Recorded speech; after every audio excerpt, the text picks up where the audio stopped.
Is it then due to say, take an example, the Alzheimer's Society with lots of branches around the country, is each branch going to have to pitch to lobby their GP in order to get a fair understanding on the part of the GP as to the needs of the community that they represent? No, if I have my way, there should be two mechanisms, and support my amendment, Alzheimer's Society, we might get there. If I have my way, it should be a case of reaching out, as opposed to the people at the sharp end of the inverse care law having to reach in. So in other words, if it's a duty on behalf of GP commissioning consortia, then they've got to do it. If it's a duty on behalf of the joint needs assessment process, they're reaching out. The key issue is there needs to be a library of mechanisms that enable them to do that reaching out highly efficiently, highly effectively. Yeah, and that's the challenge. That's the real challenge. Yeah. Yes, the gentleman just Hello. here. Yeah, thank you. And and then the gentleman here. Graham Ward from the private sector. I was interested in your analogy with Tesco's. Oh, hello. Tesco's get outstanding success from exceptional discipline. Yeah. Tesco's is a whale. The NHS is millions of minnows swimming in whale formation. Will you ever get innovation without discipline? Because my reading is the only innovation the NHS minnows likes are those that they invent themselves. Very good. Well, I think there's two things. I think innovation, there's a couple of things. First of all, innovation can come from a number, discipline, we could unwrap that word all afternoon, but it strikes me that innovation can come from a number of different sources. It's what happens to it once it's been created that matters. The thing about Tesco's that impressed me, and there's lots of things about Tesco's that don't impress me. One of the things that did impress me is how they value both qualitative and quantitative data. The most valuable thing that Tesco's has is its information, both qualitative and quantitative. I mean, they have people just standing outside shops watching behaviours, and that information is highly useful. And one of my challenges around the NHS, I suspect, is that we have a lot of data, but not a lot of information. We tend to value quantitative data over qualitative data.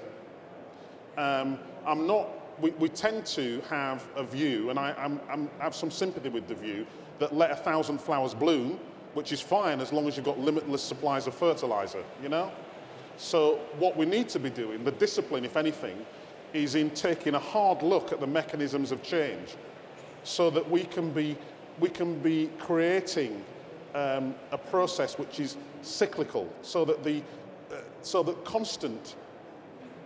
If you're a large supplier to the NHS of something, what shouldn't happen is that you've got a monopoly forever without challenge. So there should be a process of constant challenge for the largest providers in order to allow some of the smaller innovative providers to get access to those markets, and that mechanism isn't as clear as it should be. And when I use the word markets, I mean and providers, I mean providers across the not-for-profit and the for-profit sectors.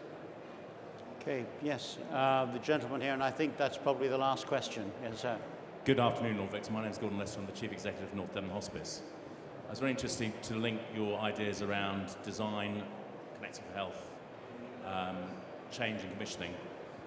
When you first started with Connecting for Health, how did you persuade your professionals, who very often, in my experience, become the surrogate for clients, patients, to share that design and creative process with the clients, in fact, to hand it over to them?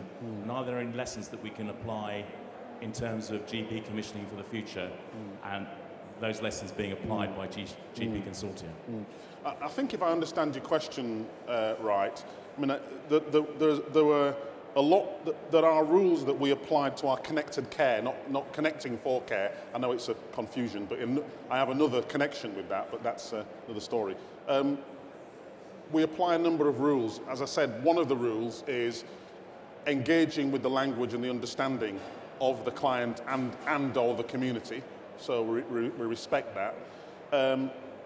We also engage frontline workers in both health and social care in these communities. And what we found is that a lot of those frontline workers are hugely, hugely frustrated with their inability to make sometimes small changes that have large effects.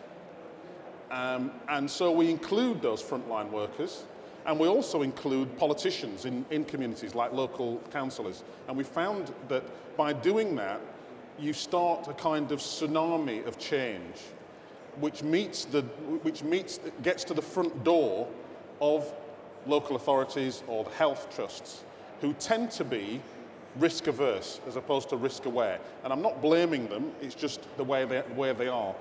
But depending on how well you can engage people in creating arguments around what works for them, the less excuse they have for holding on to resource, holding on to.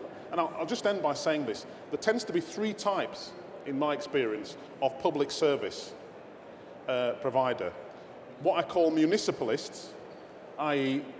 organisations in the public sector who perceive that the services they provide belong to them. Not to you and me, but them. They're our services.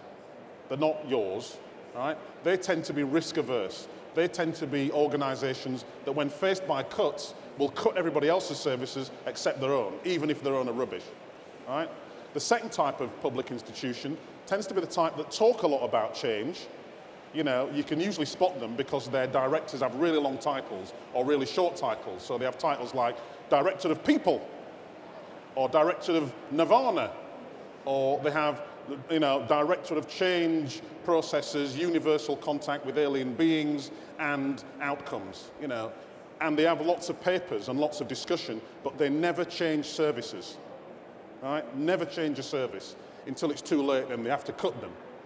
They're the second type. And the third type, of which I think there are still too few, are the type that understand, like any other service, that if you keep doing what you've always done, often getting what you've always got is unacceptable. And they are constantly in a process of change, looking for new ideas, looking to change configurations.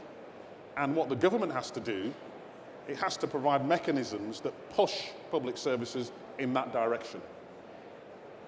Well, I think that's a terrific way to end our discussion, with that thought hanging in the air to be grasped by Lord Howe and Andrew Lansley and the team. But Victor, thank you so much for joining us, and it's been illuminating, a wonderful session. Thanks very much. Much appreciated.